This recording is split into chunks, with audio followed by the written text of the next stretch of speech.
Students, today we will study random variables. Random variable, the concept of random variable is actually an extension of the concept of probability. In probability, we learn the mathematical theory of probability, the probability spaces, the measurable spaces, measure theory, etc. But we really have to apply it, to a physical situation. Which makes it much more interesting. And random variable is the most important application to the concept of probability spaces. Here, all those same concepts will be applied, and if firstly we will try to focus on the principles, that is, we will stay rooted to the mathematical principles, and then we will take off and move towards more applied oriented problems, that is more engineering problems, and there we will take departure from those notations. So to start with, random variable is a misnomer. It's a violently, preposterously wrong name, which people have been sticking to for decades. Why? Because random variable is actually a function. Now, that's the first definition. Random variable is a function, right? A function cannot be a variable, but lo and behold, this is the first exception. A random variable is a function. So a function can be thought of. What is a function? If you go back to your good old days of class 9, 10 or 7, 8, what is functions? Functions can be thought of as a mapping, right, between something called a domain to a range. When we map domain of a function to the range of a variable, we try to describe that linear mapping as a function. So here what happens is exactly that. Precisely that is what happens here. That is, we have the sample space, and we of course have the event space and the events.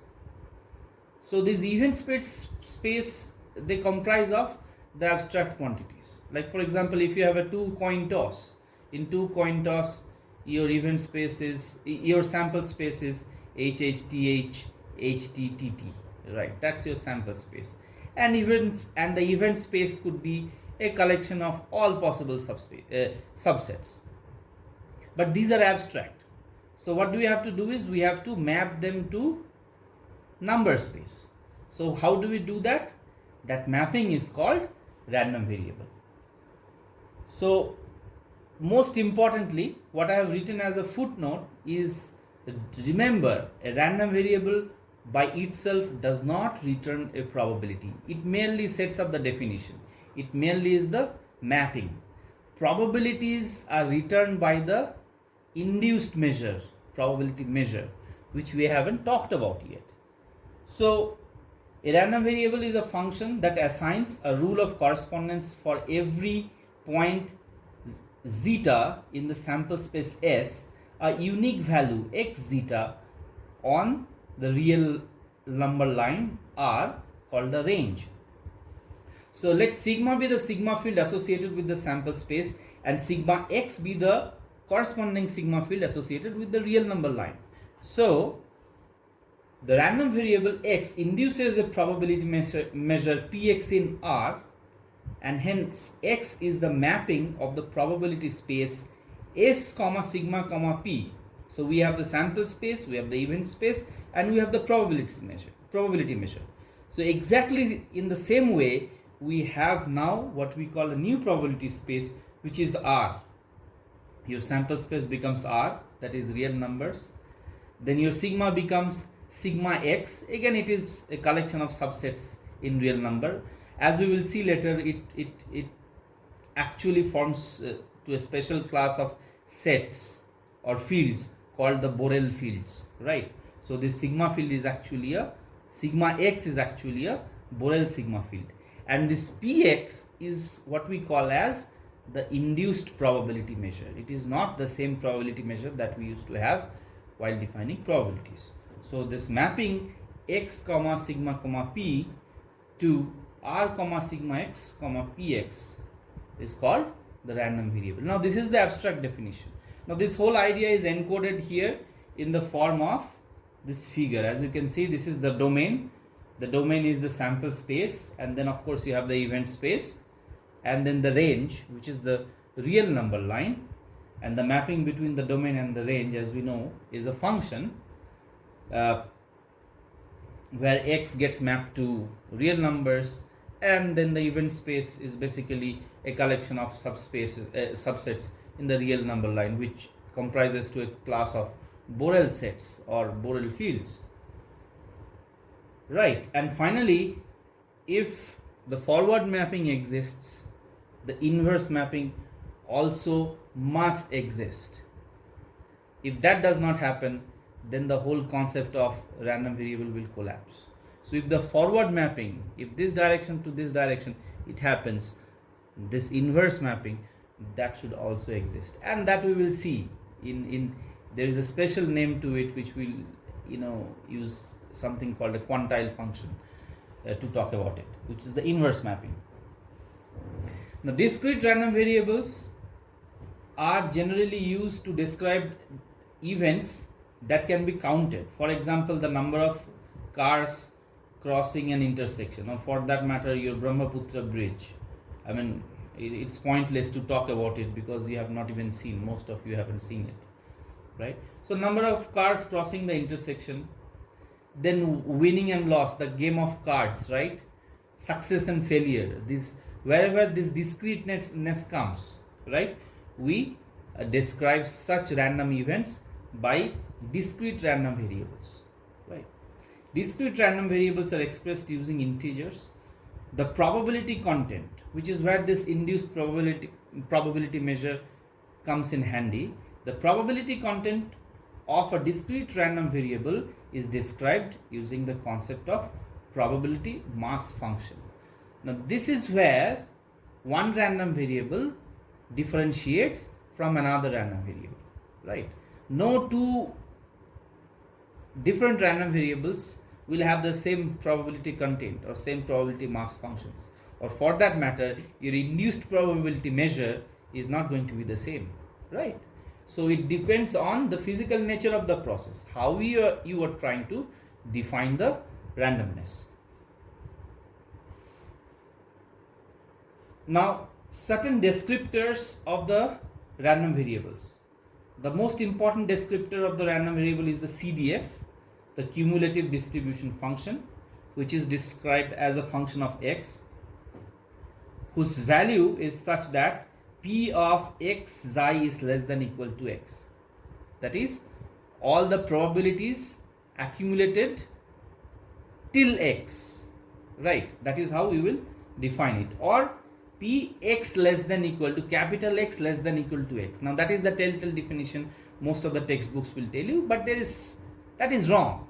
You will say P xi such that P x of xi less than equal to small x.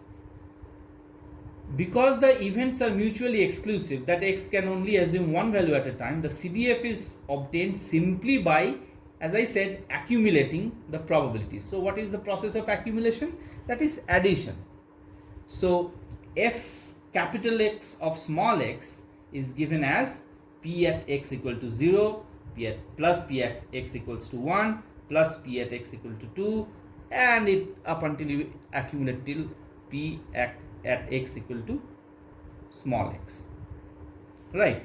As you can see, in discrete random variables, the probabilities are calculated at a point. So this whole idea of probability of capital X assuming a point value, that is a valid concept only for discrete random variable. But if it is a continuous random variable, as we will see later, this concept no longer applies. Now let us quickly move on to a problem of 3 nuclear reactors. Assume that a reactor will be active 90% of its time, right? Assume that a reactor will be active and operating at 90% of its time. What is the probability that at least 2 reactors are operating at a given time? So this is a very practical problem. Let's say we have 3 power generators or 3 reactors which provides power to the entire campus, IIT Guwahati campus, and assume that one particular generator will be active 90% of the times. right? So what is the probability that at least 2 reactors are operating at a given time, right? And that probability should be very high, otherwise we are in trouble. We will have massive power losses, power cuts, right? So let us define the random variable x as the number of reactors operational at any given time. X is the event that, sorry, A is the event that a reactor is active. O is the event that a reactor is offline, right? So what we have to do is we have to define the event space. Now event space is going to be different for different values of x. For x is equal to 0, it means all the reactors are offline, right? That is, it will be O intersection O intersection O, right? For x equals to 1, the event space changes. It will be a union of A intersection O intersection O, union of A intersection A intersection O intersection A intersection O, union of O intersection A, right? So there will be 2 O's and 1 A, but then there are 3 such possibilities.